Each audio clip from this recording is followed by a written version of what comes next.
o ser humano sem Deus desmorona. E tudo aquilo que o ser humano assume, desmorona-se com ele. Qualquer realidade, se for assumida sem o fundamento em Deus. Repito, qualquer coisa que assumamos sem termos Deus como fundamento, Deus como a nossa segurança, desmoronará conosco. Então estas coisas Jesus já nos falava. Já a partir do evangelho de ontem também. Mas Jesus prossegue dizendo assim: antes que estas coisas aconteçam, sereis presos e perseguidos. Sereis entregues às sinagogas e postos na prisão. Sereis levados diante de reis e governadores por causa do meu nome. Então, por um lado, nosso Senhor não nos quer num messianismo falso. Ele não nos quer colocando o coração nas falsas seguranças. Mas também o Evangelho nos forma contra um triunfalismo cristão. Ou seja, com Jesus, nada acontecerá de mal comigo. Com Jesus, nem um arranhão. Vai dar tudo certo. Porque eu estou com Ele. Tudo vai correr bem. E às vezes esse tudo vai correr bem, está implícito aí uma cobrança a Deus. Senhor, eu estou no teu caminho. Senhor, eu sou cristão. Então o Senhor não pode deixar que nada de mal aconteça a mim, a minha família. Triunfalismo. É outro tipo de ilusão. É esperar de Deus aquilo que Ele não prometeu. E estas palavras que acabamos de ouvir não são promessas do Senhor. É uma profecia, é uma visão alargada. O Senhor vê toda a história e Ele sabe que por causa da rejeição ao nome dEle e por existirem cristãos que comunicam com a vida o nome dEle, então estes serão perseguidos tanto quanto o seu Senhor. Afinal, o servo não é maior que o seu Senhor. E quantas passagens evangélicas que nosso Senhor demonstra que aquilo que Ele estava passando e passaria, chegando no seu auge de sofrimento no mistério da cruz, nós, se formos fiéis, unidos cada vez mais a Ele, não seremos poupados. Mas teremos em tudo a oportunidade de testemunharmos que Ele, Jesus, o crucificado, o ressuscitado, Ele é a nossa segurança. Por isso, aconteça o que acontecer, ferimento que tenhamos, sofrimento que passemos, porque estamos unidos a Ele. Então, tudo se reverterá para o bem.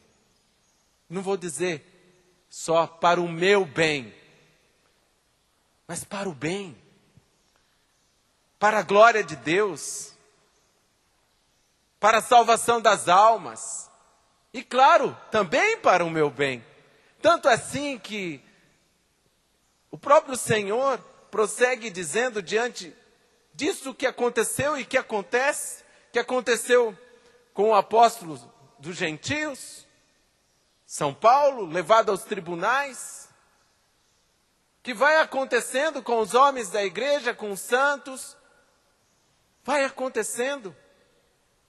Não é porque Deus quer que aconteça, mas quando acontecer por causa da maldade dos homens e por reação a este nome glorioso, o nome de Jesus, esta será a ocasião em que testemunhareis a vossa fé.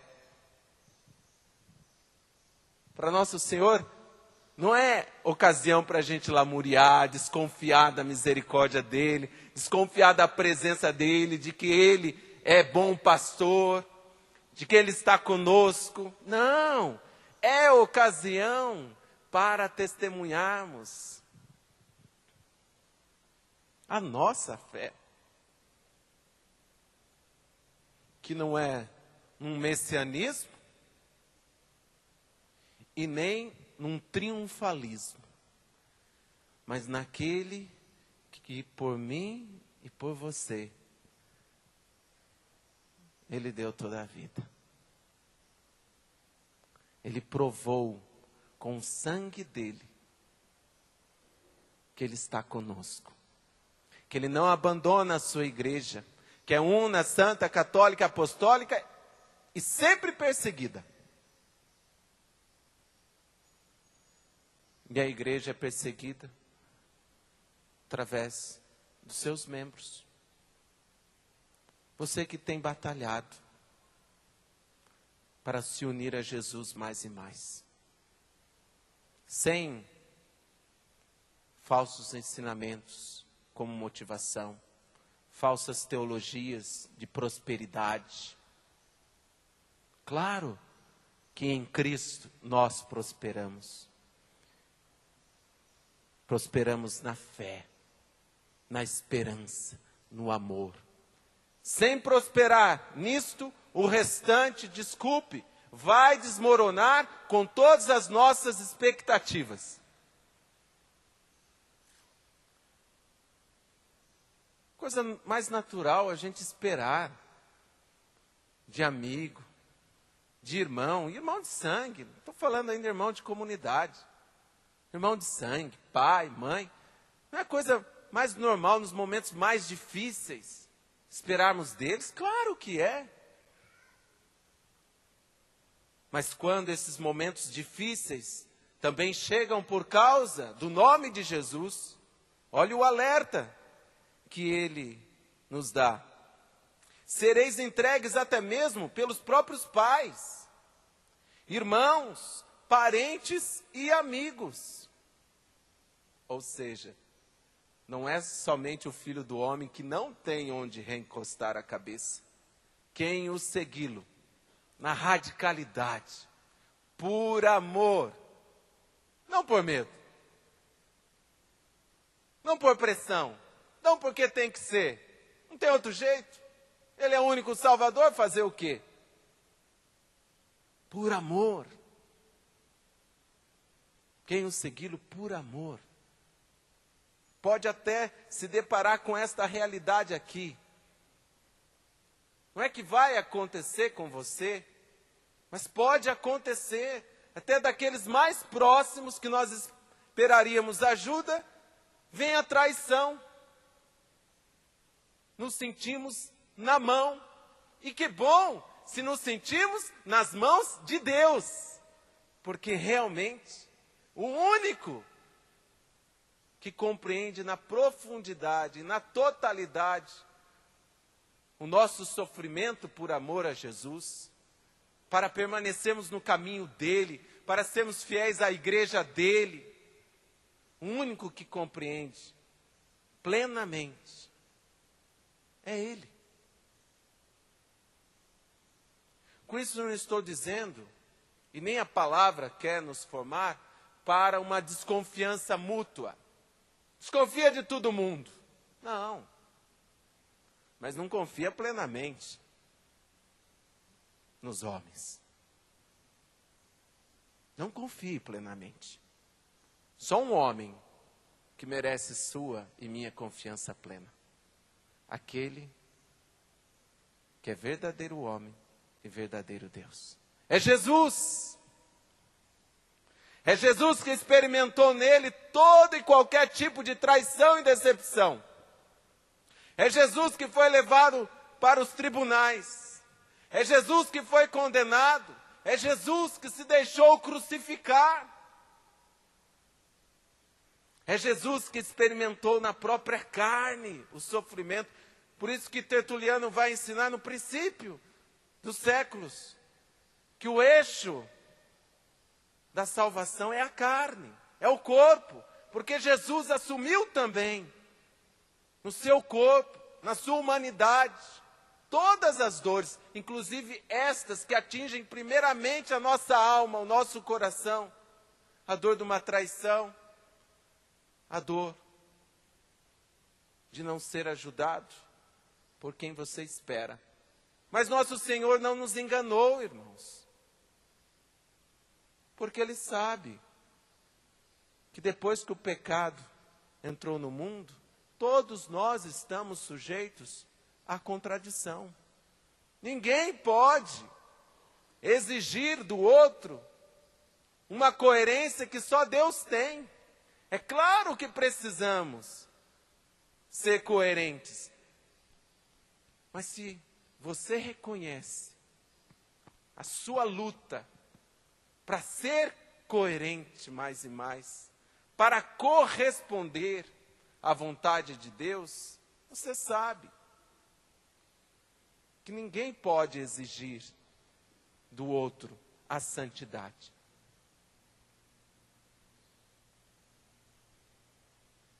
Deus pode.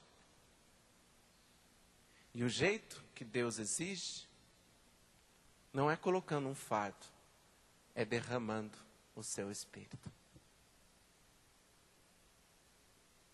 Tanto assim que nós ouvimos que nosso Senhor quer que nos momentos mais difíceis e de perseguição por causa do nome dele, fazei o firme propósito de não planejar com antecedência a própria defesa, porque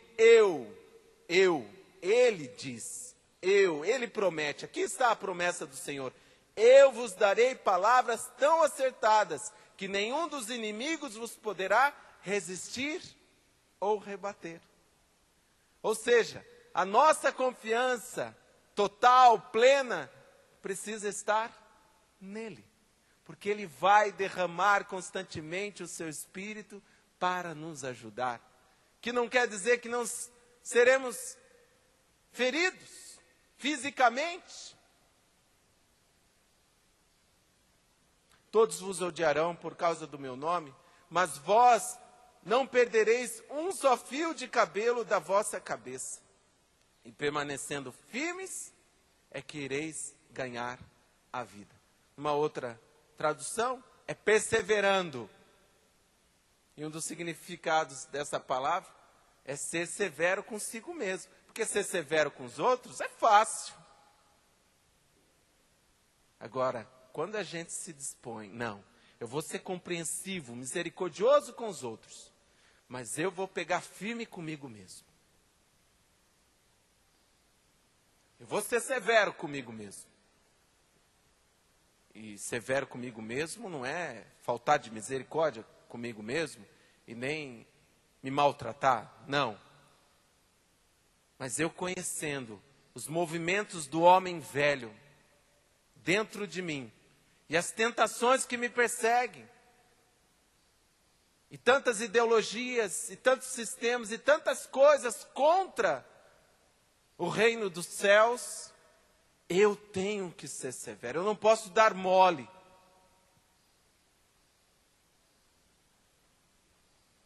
Isso é o mesmo que dizer, eu preciso recorrer constantemente às promessas de Deus. Recebereis o Espírito Santo e sereis minhas testemunhas. Hoje o padre está vestindo vermelho, como toda a igreja, porque celebramos a memória de um dos sucessores de São Pedro, que morreu martirizado como o rei dos mártires, e São Clemente Romano, que também morreu martirizado. Como é possível preferir o testemunho, preferir a Cristo, a sua igreja, do que conservar a própria vida física pelo poder do Espírito. Porque essa é a verdadeira vida da qual falou o Evangelho. A verdadeira vida é não perdermos a comunhão com o Senhor. Mesmo em meias incompreensões, mesmo em meias decepções, se estamos unidos ao Senhor, até aqueles que nos decepcionaram vão receber de nós o testemunho.